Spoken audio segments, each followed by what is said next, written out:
புதுச்சேரி திருபுவனை தனியார் வணிக வளாகத்தில் இயங்கி வந்த ஓட்டலில் நாட்டு வெடிகுண்டு வீசிய சம்பவத்தில் ஈடுபட்ட 2 நபர்களை போலீசார் கைது செய்து சிறையில் அடைத்தனர்.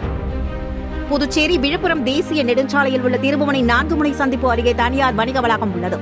இந்த வளாகத்தில் திருபுவனை பாளையம் பகுதியைச் சேர்ந்த செந்தில் என்பவர் ஓட்டல் நடத்தி வருகிறார். இவர் வணிக சங்கத்தின் துணை தலைவராகவும் இருந்து வருகிறார். நேற்று வேலைக்கு ஆட்கள் வராததால் ஓட்டல் மூடப்பட்டிருந்தது. இந்நிலையில் நேற்று இரவு 7 மணி அளவில் 2 பைக்கில் வந்த மர்ம நபர்கள் ஓட்டல் மீது திடீரென நாட்டு வெடிகுண்டை வீசிவிட்டு தப்பிச் சென்றுள்ளனர். இதனால் அங்கு பயங்கர சத்தம் கேட்டதால் வியாபாரிகள் பொதுமக்கள் அலறியடித்து ஓடினர். பின்னர் சம்பவ இடத்திற்கு விரைந்து வந்த கண்காணிப்பாளர் பக்தவச்சலம் மற்றும் Thirubuvanai inspector Keerthivarman, sub inspector Kumaravel தலைமையிலான போலீசார் அங்கு தீவிர விசாரணையில் ஈடுபட்டனர். அப்போது வெடிகுண்டு வீச்சில் சேதமான இரும்பு ஷீட், டியூப்லைட் பட்டியும் பார்வையிட்டனர். பின்னர் கடை உரிமையாளரிடம் விசாரணை நடத்திய போலீசார் அந்த பகுதியில் இருந்த சிசிடிவி கேமராக்களை ஆய்வு மேற்கொண்டனர்.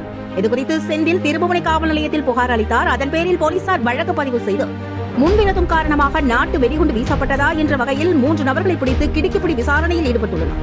இதில் 24 வயதான சபரிவாசன், 19 வயதான பிரபாகரன் ஆகிய 2 நபர்களை கைது செய்யப்பட்டுள்ளனர். இவர்களை போலீசார் நீதிமன்றத்தில் ஆஜர்படுத்தி தற்பொழுது சிறையில் அடைத்துள்ளனர்.